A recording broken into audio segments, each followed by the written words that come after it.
جی السلام علیکم۔ پٹھان کون ہے اور ان کی حقیقت کیا ہے، اس کے بارے میں ایپیسوڈ نمبر 3 آج آپ کے لیے حاضر ہے۔ پختون اور افغان کے لیے پٹھان کے لفظ کا استعمال بھی عام ہے، جس کی حقیقت یہ ہے کہ افغان میں جس وقت ہندوستان پر قابض ہوئے تو اس میں اکثریت ایسے لوگوں کی تھی جو بٹنی قبیلے سے تعلق رکھتے تھے، اور جو افغان کا دوسرا بڑا قبیلہ ہے اس میں لودھی، سوری اور سردانی و خلیجی وغیرہ اس قبیلہ سے متعلق تھے۔ یہ لوگ شام کے اس شہر سے تعلق رکھتے تھے جو دریائے اردن کے مشرق میں بشان کے علاقے میں واقع تھا اور بتھانا سے موسوم تھا۔ اس نسبت سے وہ یہاں مشرق میں آ کر بٹنی کہلانے لگے۔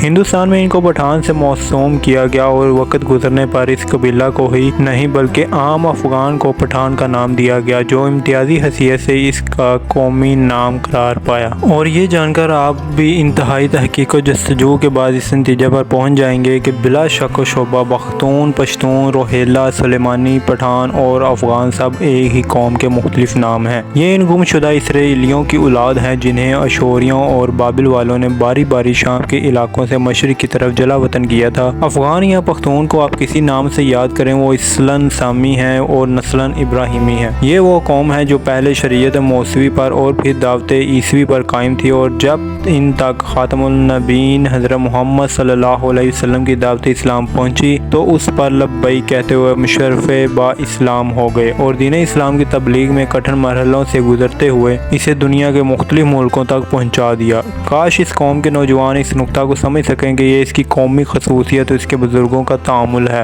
یہ پختونوں کی روشن تاریخ ہے جو صدیوں پر پھیلی ہوئی ہے اور اس کا کوئی گوشہ تاریکی میں نہیں۔ اس کی تاریخ کا ہر دور اور اس کے واقعات روز روشن کی طرح عیاں ہیں، اور یہ بھی یاد رہے کہ یہ ایک دو کا بیان نہیں، یہ ایک قوم کا بیان ہے جو لاکھوں انسانوں کا مجموعہ ہے، اور وہ تواتر سے پشت بہ پشت گواہی دیتے چلے آ رہے ہیں۔ شام سے جلا وطنی کے بعد سائرس کے وقت سے پختون ایرانی سلطنت کے مختلف مقامات میں بڑی عزت کیس سبز اور شاداب زمینوں پر آرام سے رہائش پذیر تھے، پر ایک ایسا زمانہ بھی آیا کہ ساسانیوں کے ظلم و ستم اور تتاریوں کی یلغار سے تنگ آ کر ہجرت پر مجبور ہوئے اور اکثرت بیشتر اس پہاڑی علاقہ میں جا کر آباد ہوئے جو دشت و لوت یا بادیہ ایران سے مشرق کو اور ہرات غور یا دریائے فرا اور زر کے مغرب میں مرد اور نیشاپور سے جنوب کی طرف کرمان اور مکران تک پھیلا ہوا تھا۔ وہاں پر وہ صحرا نشین بن کر پہاڑوں کے غاروں میں دشمنوں کی نظروں سے دور جنات کی طرح مستور شہریوں کی نگاہوں سے پوشیدہ طور پر وقت گزارنے لگے۔ یہ جگہ ان کے لیے زیادہ محفوظ اور حصار کا درجہ رکھتی تھی۔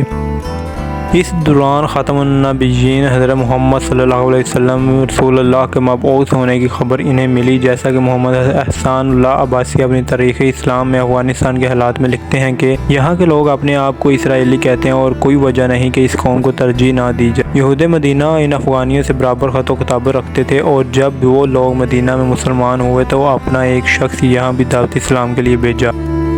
فلپ کے مطابق ایک سیاح جس کا نام بنیامین اور تتیلا کا رہنے والا ہسپانوی یہودی تھا اور اس کو تاریخی حقائق کا زیادہ اندازہ تھا۔ وہ علاقہ جات پشتی یا پخت، خرجستان، کوہستان، غور وغیرہ میں ان پہاڑی افغانوں کے پاس جو یہاں رہتے تھے آیا تھا، اور کافی وقت گزارنے اور تحقیق کے بعد اس کے متعلق اس نے لکھا کہ نیشاپور یعنی مشرقی ایران کے پہاڑوں میں جو یہودی رہتے ہیں وہ ابتدائی جلا وطنوں کی اولاد ہیں۔ بنیامین کا مقصد یہودی سے مراد نسل یہود اور عبرانی قوم ہے، نہ کہ مذہب یہود، کیونکہ اس وقت جب وہ آیا تھا یہ لوگ مسلمان ہو چکے تھے اور شریعت محمدی پر قائم تھے۔ وہ اپنے آپ کو نسلاً بنی اسرائیل اور جہت دین سے مسلمان کہتے تھے۔ ابتدا میں لفظ یہودی کا مطلب یہ سمجھا جاتا تھا کہ فلاں شخص یہودا قبیلے یا یہودا کی نسل سے متعلق ہے۔ پھر یہ لفظ ان عبرانیوں کے لیے بولا جانے لگا جو اسیری جلا وطنی سے نجات پا کر وطن واپس پہنچ گئے تھے۔ آخر میں پوری اسرائیلی قوم کے لیے یہ لفظ استعمال ہونے لگا۔ اب اسرائیل سے مراد وہ شخص ہے جو اسرائیل یعنی یعقوب علیہ السلام کی اولاد میں سے ہو۔ مزید تشریح کرتے ہوئے یہ سید سراج الاسلام لکھتے ہیں، حضرت ابراہیم علیہ السلام اپنے اہل و عیال چند دیگر نفوس کے ساتھ اور سے ہجرت کر کے کنعان کی طرف چلے گئے۔ اہل کنعان نے ان کو عبری کا نام دیا۔ ابراہیم کے جدہ اعلیٰ کا نام عبر تھا۔ عبرانی قوم عرصہ تک خانہ بدوشوں کی زندگی بسر کرتی رہی، چراگاہوں اور عمدہ زمینوں کی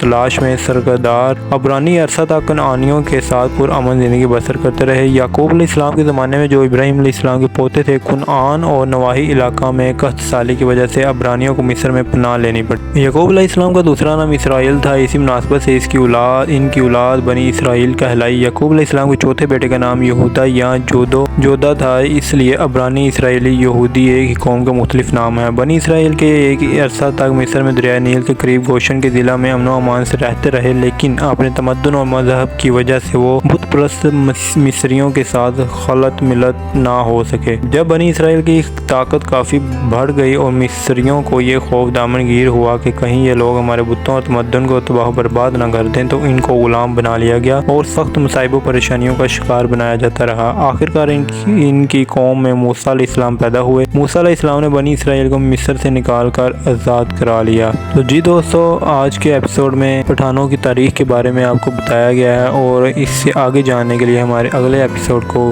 وزٹ کریں اور اس کو دیکھیں اور سنیں۔ اللہ حافظ۔